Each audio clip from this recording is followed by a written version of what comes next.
Salut prieteni! Astăzi continuăm cu capitolul 3. Hai să vedem ce a mai făcut Pistache. Fini l'école, Pistache soulier, crie Madame Tête de Mouche. Est-ce que vous m'écoutez? Pistache sursaute. Le visage furieux de Madame Tête de Mouche surgit devant elle. Ses yeux lancent des éclairs. Ses sourcils ressemblent à des petites vipères noires et luisantes. Oh, oui, madame, bredouille Pistache. Alors, répondez à ma question, hurle l'enseignante. Ces vipères noires se froncent en V. Combien font-ils de plus 2? Silence. Un ange passe. Une mouche vole. Pistache, désespérée, se creuse la tête. Marmonne-t-elle. Quelques élèves ricanent. 2 plus 2, rugit Madame Tête de Mouche. 5, murmure Pistache. La moitié de la classe s'écroule de rire. 6, chuchote-t-elle. La classe entière se roule par terre. 2 plus 2, brame alors Madame Tête de Mouche. Ses vipères noires se tortillent.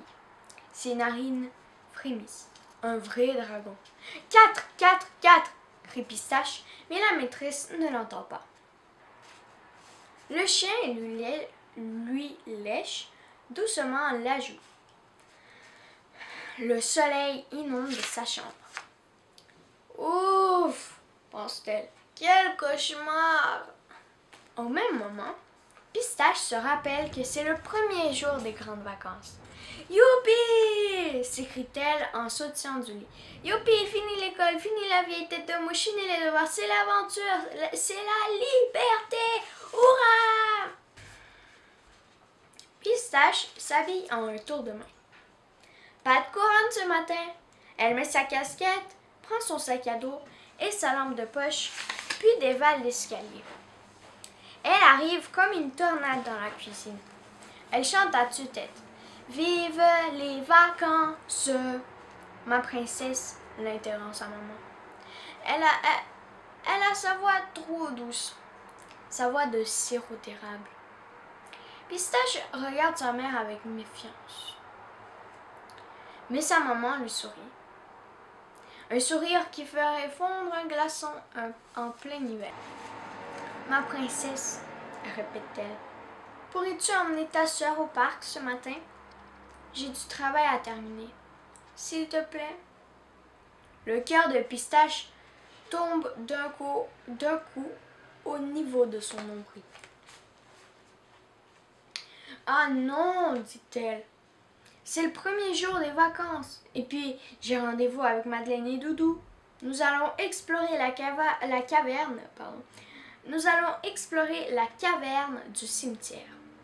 Et puis, Pistache, dit sa mère, j'ai besoin de ton aide. Elle n'a plus sa voix de sirop d'érable. C'est pas juste, proteste Pistache.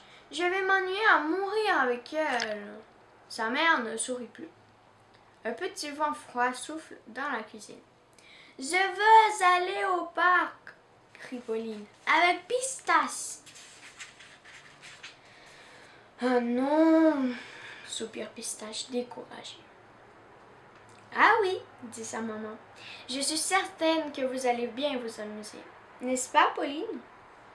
Pauline fait un grand sourire. Elle a de la bonne écrasée dans les cheveux, sur le nez et même un peu dans les oreilles.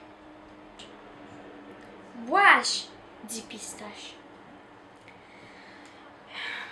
Une demi-heure plus tard, Pistache se met en route. Elle tire de peine et de misère la voiturette dans laquelle s'empilent poupées, peluches, seaux en plastique, pelles, râteaux et sa petite sœur. Pauline porte son chapeau à oreilles de lapin et sa cape de Superman. Elle a l'air ravie. Elle a réussi à dissimuler le chien sous ses peluches. Tu es lourde, Pauline, grommelle Pistache essoufflée. Il faudrait te mettre au régime. Pistache! Au galop, Pistache! Commande Pauline. Voilà que Madeleine et Doudou passent à toute vitesse à vélo. Lorsqu'ils voient Pistache, ils freinent et en faisant crisser leurs pneus.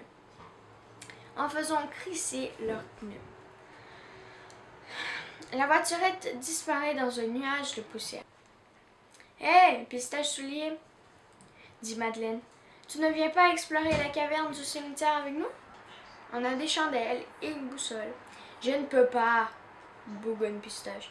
Je dois emmener ma sœur au bar. »« Quoi? » ricane Doudou. « Tu préfères jouer à la poupée avec un bébé? » Madeleine et Doudou redémarrent en riant comme des singes. Mais non!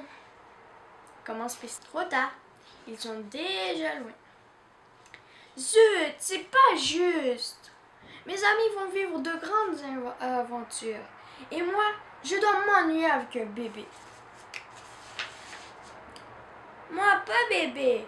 Moi, super lapin, crie Pauline. Ouais, marmonne Pistache, en levant les yeux au ciel. Toi, super lapin, moi, Tarzan. Tigalo pom pom. Sous le soleil brûlant, Pistache marche lentement. Derrière elle, perchée sur la montagne de jouets, Pauline chante. Petit galop, pom pom, à tue-tête. Le chien ronfle. Pistache rêve qu'elle explore la caverne du cimetière. Elle est la seule dans le noir. C'est le silence absolu. Soudain, un froissement, un chuchotement.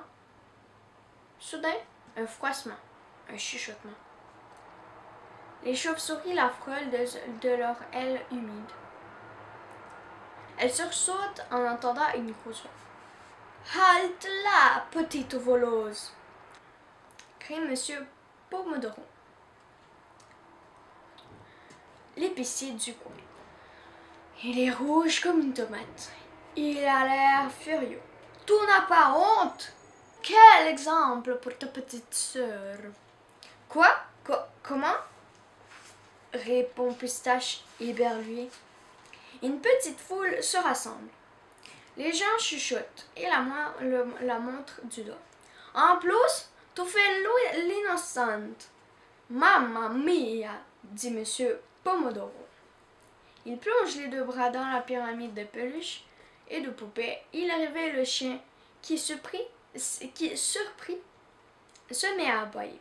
Et c'est quoi ça? Demande l'épicier en brandissant deux bananes. Pistache ouvre grand les yeux. Et ça, c'est un ballon de plage, peut-être. Il lui met un melon sous le nez. La foule rit. Le chien aboie de plus en plus fort. Mais, d'où ça vient tout ça? Demande Pistache, un peu étourdi par ce brouhaha. De mon étalage! Mamma mia!